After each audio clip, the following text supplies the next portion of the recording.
My name is Emil Magni. I am Danish, but I live here in Oslo, Norway. I also work for IBM and very much enjoyed the speakers before. So in my day job, I'm a DevOps specialist, but then I also would consider myself a quantum enthusiast. I think this is a really exciting area. And in my talk, I just wanted to give maybe some ideas for why I think it's exciting and what are some of the things you can maybe do next. So I don't quite think that I'm any expert in quantum computing. I'm very curious and I like learning new stuff. So that's a bit of my entry here. There was someone here, Alberto, he talked that he is actually a quantum computation scientist. So that's maybe one of the areas where we see that we will need skills in the future. McKinsey did this study about kind of quantum computing is coming of age, it's becoming real, and there will be need for skilled candidates to kind of fill these jobs. So that might be a motivation if you are a student. There will be a lot of opportunities around any kind of quantum technology. From the IBM perspective, this is becoming more real. In 2029, we will come with a more advanced computer. So that's, of course, quite good. That means that this is an area where not just IBM, but it's really maturing and the capabilities are just increasing a lot. So my idea was basically to share a little bit my own story. I don't come from a physics background. I come from a more general IT background.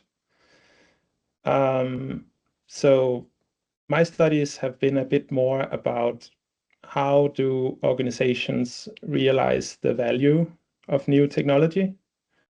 And after studying, I joined IBM, and I didn't really know much anything about quantum computing. So I did hear about it from time to time. I thought that it sounds interesting. Well, it also sounds very complicated. And being a curious person, I think that is a pretty um, maybe interesting thing to kind of approach and just get exposed to. So I actually took this kind of course called Qubit by Qubit. It was targeting people like me that are new to this area. It was focused on getting an introduction to quantum computing. So that was, I'm not sure if they're still hosting that. It was a non-profit organization that made this course in the fall of 2022. And that's kind of where I got my first hands-on experience with also getting introduced to Qiskit. So from there, I have found a mentor. I like to hear Anna's talk about the QAMP program. For me, that has been a good way to find someone to discuss kind of challenges and as I try to learn more. I have taken part in these Qiskit challenges that were mentioned before. So that has been a way that I get to spend a little more time hands-on because I don't work with this quantum computing full time. So I kind of like that there are challenges where you get kind of like a gamification feeling. And it gave me at least something to work towards.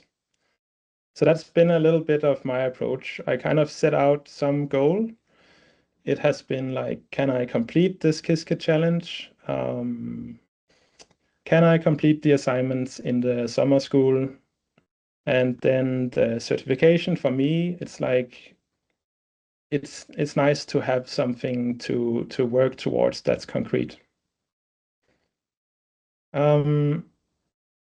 Since then, well, I realize I'm maybe fortunate that I'm in a company that actually does a lot with quantum computing, but maybe because I was spending some of my weekends on this, I got the chance to be a quantum ambassador for IBM Norway.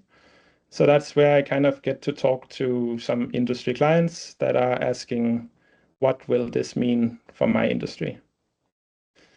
So I thought I would also share maybe some lessons learned because I am now in the process of studying for this Qiskit exam. I find it actually very difficult.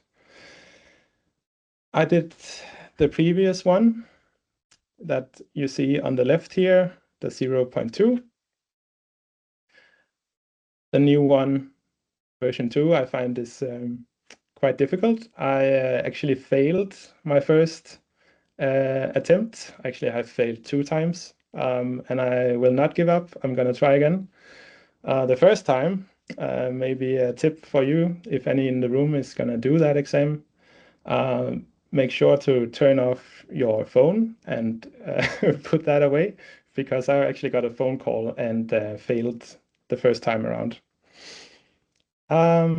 Second time, I was pretty close.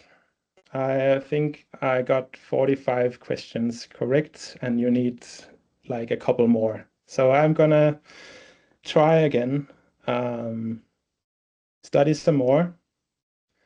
And you see on the left kind of that you need 47 questions correct to pass. You see what topics you will get asked. It's very practical. So like it's very much, can you use the functions and capabilities that are available in Qiskit? Of course, after Johan's talk, I'm just seeing that, okay, maybe we don't need this, but I think it's very useful that we try to understand what we are trying to do with Qiskit, and then maybe as well we can get help from some kind of AI coding tools that will be just fine. So yeah, that's a little bit of what I have done. And for my next steps, I kind of follow just what I find interesting. I don't really have a specific goal in mind. I kind of set my eye on doing this certification now, so I'm not gonna give in until I get it.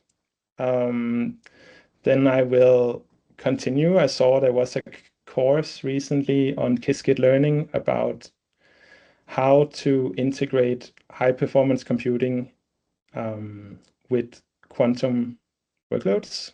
So I think I will just continue to explore. I wanted to talk a bit about those kind of learning areas that are available, but I think it's already been said, a lot of it.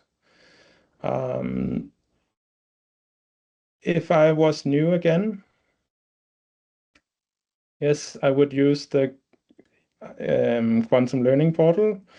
I would also prioritize either the Qiskit challenge or maybe the summer school is even better, because it's a really great starting point. It's a guided experience. So you get the information you need. You get to try Qiskit, really. And I would do something like that before trying to study for the exam. So I would try to get some kind of hands-on experience, or like, oh, I see that that slide is kind of broken, but like Anna has been doing the Qiskit Advocate Mentorship program. So try to get hands-on and find a mentor, then I would say that if you want to do the certification, yes, go and read kind of what are they going to ask you for. They do show exactly here what are the topics that are going to come on the exam. And then when you go back to study on the various material on the Qiskit quantum learning portal, then maybe you will also see as you study that, oh, this is one of the topics that I might see.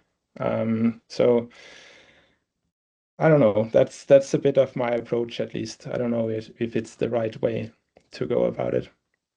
Um, yeah, so I think this is an exciting time to build some skills in an area where mm, there are, of course, people like Alberto that are have done a lot, but I think the barrier to entry is still actually quite low. It's also a bit frightening because there was someone asking the question, like, where do I even begin? Quantum technology is huge. Um, I don't know. I kind of just follow what is interesting, read a little broadly, and I like this area of software, so I tend to go towards that. Um, and then find someone to talk to about this. And that's maybe my hope with this community, that we can have an arena where we can find someone who wants to discuss these kind of topics together.